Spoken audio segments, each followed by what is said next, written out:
Hi, my name is Bianca Perez, and I'm going to be giving you some great tips on how to be a successful freelancer. Now, the first question is, who is a freelancer?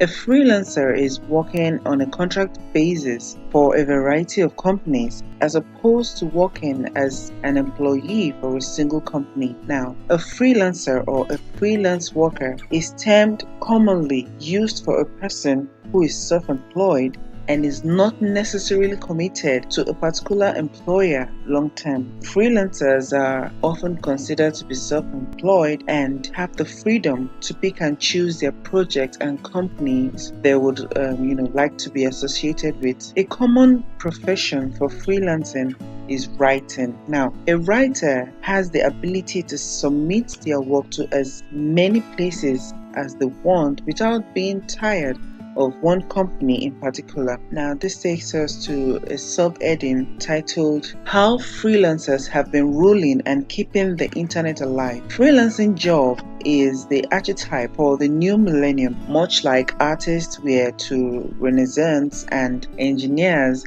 to mechanical revolution. The tech and more recently the mobile. The tech and more recently the mobile revolution relies on freelancers for various skills to propel itself forward. Apple and Microsoft have full-time employees like engineers, marketers, and other skillful people in different fields. But when we are talking about internet, the tech industries on the whole, most of its innovation, content, and coding is done by passionate freelancers. Now, we are seeing the same thing with mobile. Most app companies are started by entrepreneurs who worked as freelancers to keep their work started or to keep their work start. In fact, freelancing job could be called, personal incubator for young entrepreneurs who are lacking in minimal capital to start a small business. And when those businesses are finally financed, they look towards outsourcing as much as possible in order to, skip on healthcare obligations, benefits, and office space. Now, backbone of the internet.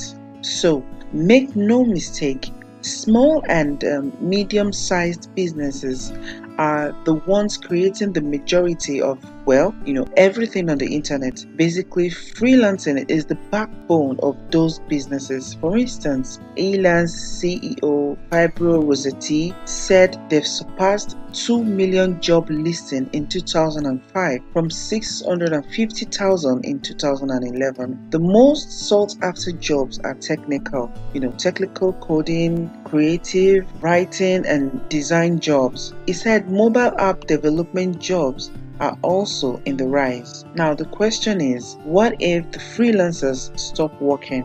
When freelancers stop working, what next? Let's assume for a moment that every single freelancer out there would seek secure, stable jobs, leaving behind the freelancing work they do online. What's the worst thing that could happen? The Huffington Post will almost die, and so will Business Insider, NYTTimes.com, Matchable, and every other major blogs, online magazines, and publications on the internet. That's because their content output is so huge, interesting, and diverse, thanks to experts in all sorts of fields who are basically writing for them as freelancers. They are what the Harvard Business Review calls the supreme term. Experts pursuing project-based career. Only a fraction of all the news you see on the internet are written by full-time employees of the particular publication. Almost no blog has the power to hire full-time writer for the entire content. Now, the next subheading, freelancers and designs, will be back in the 90s. Design agencies have loads of talented people working on them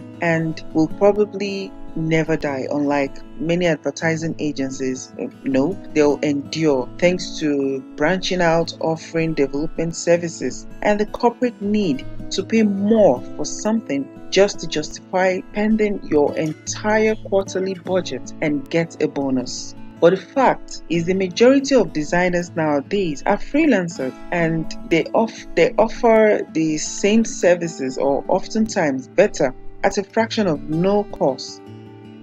99 Design boasts of 200,000 designs in its rank. CrowdSpring is at almost 150,000. If you have an old school design studio, you're probably mad as hell. 99 Design is something akin to a Walmart in the Forbes article, said Dan Iber in the Forbes article, industry veteran and co-founder of Aesthetic Apparatus and Monopoly's design studio. Sure it is, but the fact remains, small to medium-sized businesses are now empowered to look like top 500 giants, and the internet is not comprised of only Coca-Cola site, which frankly could use a content of 99 Design or Apple, simple, clean, smooth online presence you'll hear so many people trying to emulate. Is the small guy with a local e-store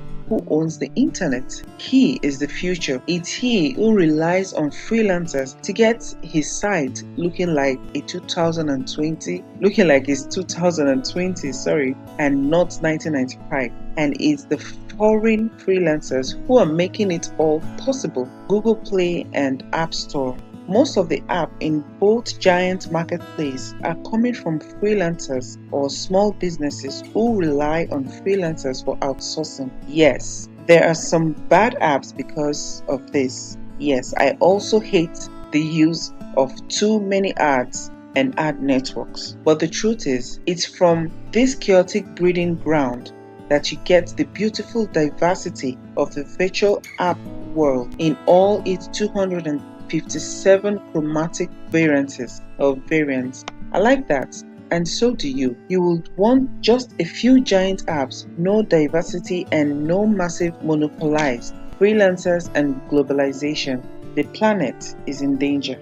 Yes, it would. There is this small thing called globalization. It's the reason some national economies are now dying. Only those fast enough adapt to globalization and outsourcing stands a chance to strive. That's neither a good nor a bad thing. It's just a shift. Part of the planet's total GWP, that's gross world product, of around $70 trillion is made up of goods and currencies which move through or thanks to outsourced jobs. In October 2012, for example, according to the Bureau of Labor Statistics, 14.9 million US workers were self-employed. Freelancers, outsourced jobs, and globalization go hand in hand.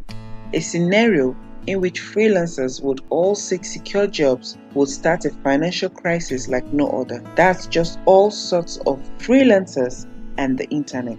Will the bad internet hurt the planet? Majorly, the internet is the most important tool of all freelancers. A poor design interface for the internet with few giant apps on the most markets and almost no alternative media, blogs, and content for super terms would probably hinder connectivity to the point where people wouldn't want to get online. That means less knowledge for the masses, less unique, distinct thoughts, processes, and less communication would go back in time. Back to 90s again, and I don't want that. I love my Nokia 3310. So as a freelancer, be proud about your contribution. You are the revolution.